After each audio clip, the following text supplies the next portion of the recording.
नमस्कार, मैं संतोष सिंह और आज हम बात उस व्यवस्था की करने जा रहे हैं जो व्यवस्था आज कॉकरोच जनता पार्टी का जन्म दिया है। आज हम उस मुद्दे पर चर्चा करने जा रहे हैं जो मुद्दा है कि युवा निराश क्यों है, युवा गुस्से में क्यों है और आज क्यों युवा प्रधानमंत्री और प्रधानमंत्री को गाली देने के लिए विवश है। जरा इस खबर को देखिए, किस तरीके से फर्जी लोगों के साथ सारा सिस्टम खड़ा है, सारा सिस्टम खड़ा है। आखिर युवा जाए तो जाए कहाँ। बिहार में बीपीएससी के द्वारा जो शिक्षकों की बहाली हुई है, टीआरई 1 और टीआरई 2, इसमें बड़े स्तर पर खेल हुआ है, बड़े स्तर पर। ट्रेन लेट हो गई तो परीक्षा का समय अवधि बढ़ा दिया गया, समय बढ़ा दिया गया। बात समझ में आ रही है? इतना, और जनाब सब कुछ करके हाथ धो धा के अमेरिका चले गए। इतना स्मार्ट थे वो जनाब। अब जरा देखिए क्या हुआ है। हम चीख चीख कर उसी समय से बात कर रहे थे। जरा इन सब चीज़ों को देखिए। बिहार में कंप्यूटर में लगभग 7,000 से अधिक की बहाली हुई। इसमें ऐसे लोग बहाल हो गए जो टीईटी पास भी नहीं थी, स्टेट भी पास नहीं थे, जो बेसिक डिग्री था वो डिग्री भी नहीं था। आज 2 वर्षों से छात्र लड़ रहे हैं। कोर्ट का भी वही रवैया है और विभाग का भी वही रवैया है। आखिर जाए तो जाए कहाँ छात्र। कोर्ट की स्थिति ये है कि कोर्ट कहती है कि आपको कौन फर्जी लग रहा है उसको पार्टी बनाइए। स्टूडेंट को कहता है। आप सोच लीजिए, स्टूडेंट गया न्याय पाने के लिए कि फर्जी बहाली हो गई है, इस गलत तरीके से बहाली हुई है, हम लोग इस गलत बहाली की वजह से हम लोग बाहर रह गए, तो कोर्ट कहता है एफिडेविट दो कि कौन गलत बहाल हुआ है। ठीक है ना। और उस एफिडेविट के बाद विभाग, कोर्ट, छात्र जो फर्जी तरीके से बहाल हुए हैं, बॉल जो है ना इस तरफ से लेके इस तरफ, इस तरफ से इस तरफ फेंका फेंकी चल रहा है। वैसे 300 से अधिक ऐसे शिक्षकों को जिसको छात्रों ने चिन्हित किया है कि ये फर्जी है, उस पर कार्रवाई की शुरुआत हो गई है। लगभग 70 से अधिक शिक्षकों को बर्खास्त किया जा चुका है।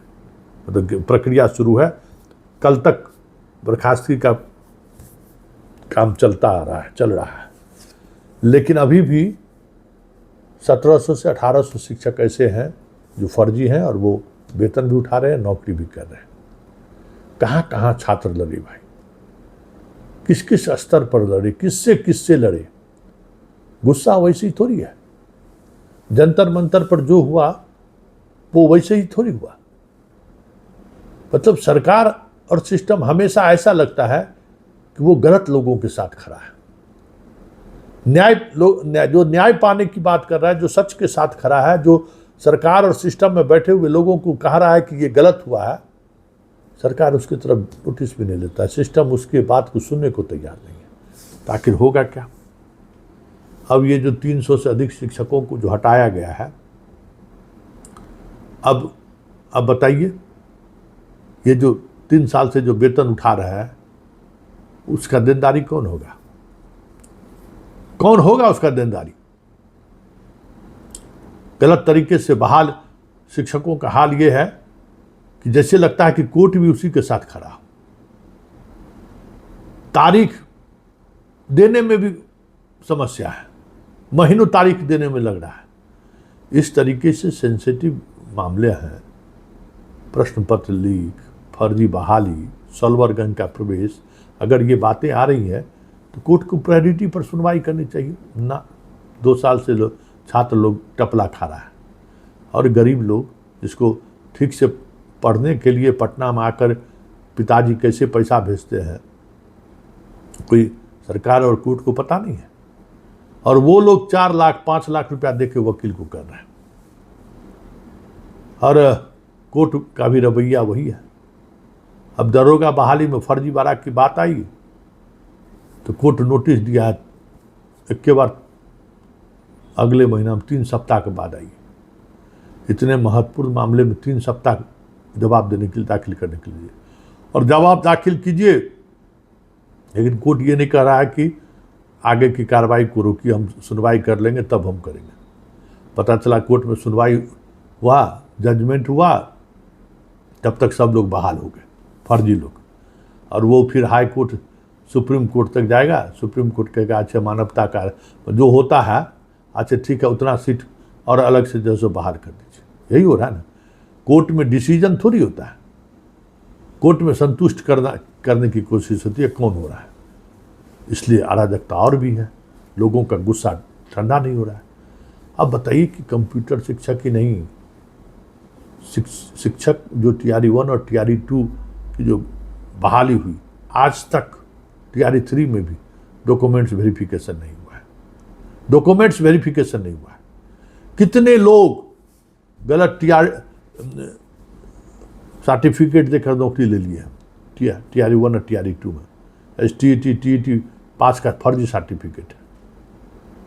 जब और इतना ही नहीं, सरकार खुद फर्जी लोगों को बहाल करने में मदद किया। जब TRE 1 का जो परीक्षा चल रहा था तो STET का परीक्षा का रिजल्ट उसी दौरान परीक्षा भी लिए और रिजल्ट भी लिया, और BPSC से सब पास भी कर गए, जिसको अपियरिंग के समय स्टेट का जो है सो या TET का सर्टिफिकेट तक नहीं था, जबकि वो मैंडेटरी था। अभी तक देखा नहीं गया। कहीं सुने थे कि बिना डॉक्यूमेंट्स वेरिफिकेशन का नियुक्ति कर दूं? पाठक को इसी नियुक्ति किया, बिना डॉक्यूमेंट्स वेरिफिकेशन के जाओ नियुक्त हो जाओ। प्रोबेशन पीरियड खत्म कर दिया, जिस पीरियड में जांच होना था। आज भी इस शिक्षा कोष पर BPSC से बहाल अधिकांश शिक्षकों का डॉक्यूमेंट्स नहीं है, सारा डॉक्यूमेंट्स नहीं है। तो ये चीजें चल रही हैं। सारा ऐसा लगता है ना कि सिस्टम भ्रष्टाचारियों के खिलाफ खड़ा है।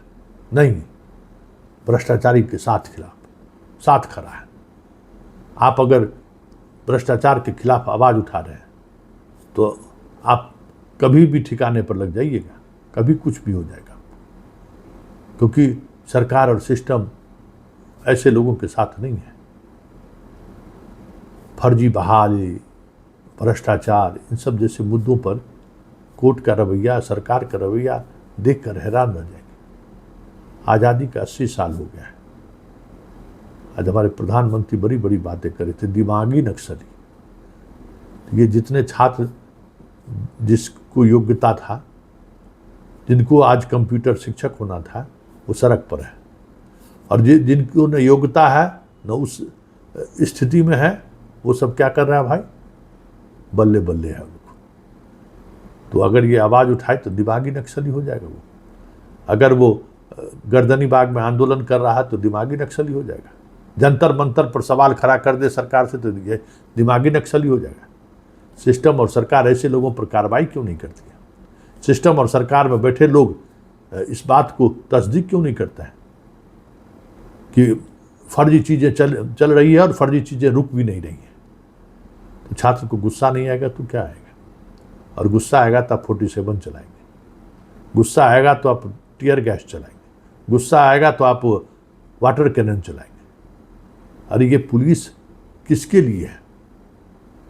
हमारे आपके लिए, या सरकार के गलत नीति को की वजह से जो लोगों में गुस्सा है, उस गुस्सा को दमन करने के लिए? कई तरह के सवाल हैं।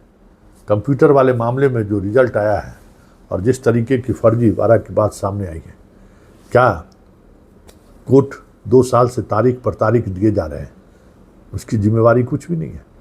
चलिए फिलहाल इतना ही शिक्षा समाचार में कहिए, या फिर छात्रों की आवाज़ में इतना ही। इजाज़त दीजिए, नमस्कार।